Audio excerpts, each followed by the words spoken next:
For this video, we're going to work 3 examples of integration by parts, but I'm going to organize it in a chart.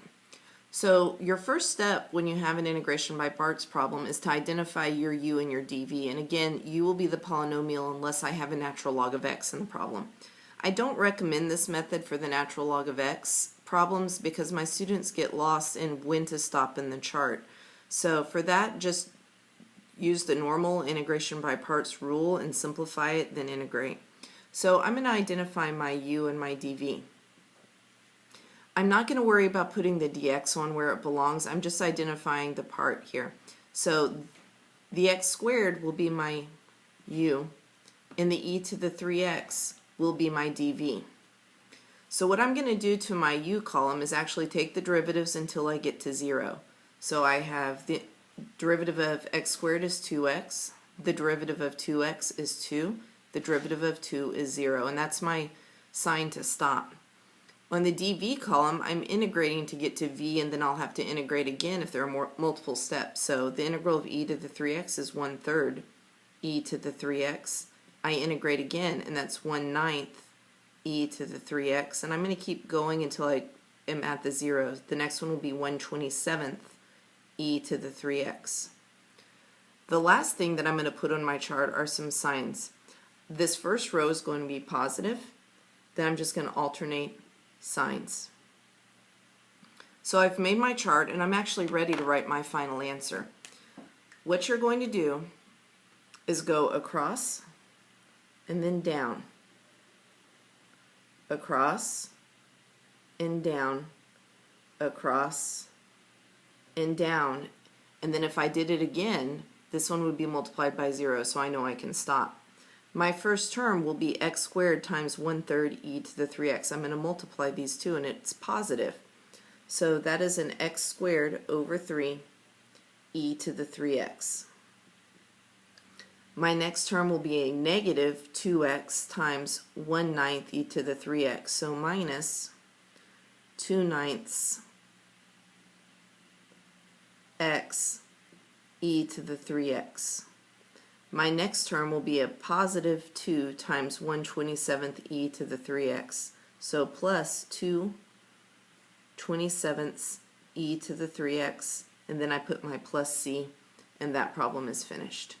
And it matches exactly the answer we got doing it the other method.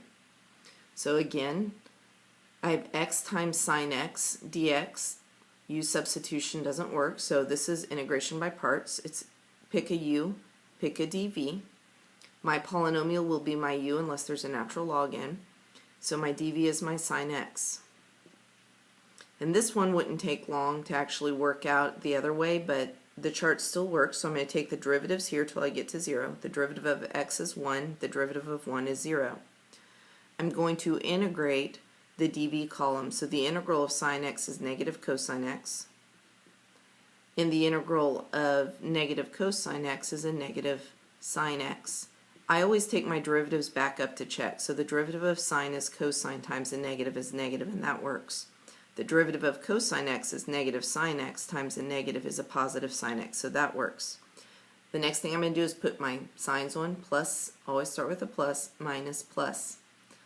And I'm going to go over and down, over and down. And I'm ready to write my final answer. It's a positive x times a negative cosine x. So my first term will be negative x cosine x.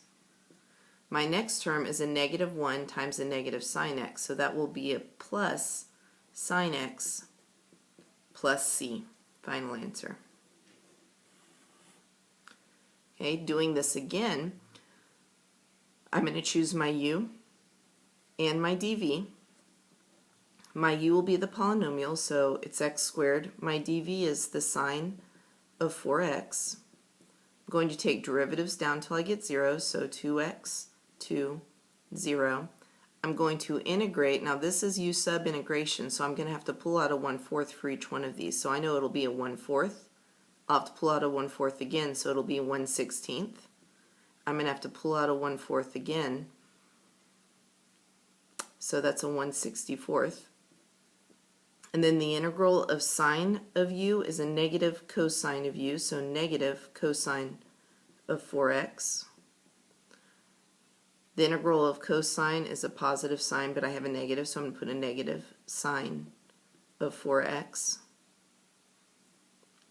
And then sine is a negative cosine, but I have a negative, so I'm going to leave it as just cosine of 4x. And then take your derivatives, at least of the sine, cosine. Cosine goes to negative sine goes to cosine, but I have a negative, so that works out. Cosine goes to negative sine times the negative is sine of 4x. If I take the derivatives, I'll be multiplying by 4 each time back up, so that works. I put my plus, minus, and then I'm going to go over and down, over and down, over and down. So this would have been a two-step integration by parts. So I have a positive x squared times a negative 1/4 cosine of 4x. So the first term will be a negative x squared over 4 cosine of 4x.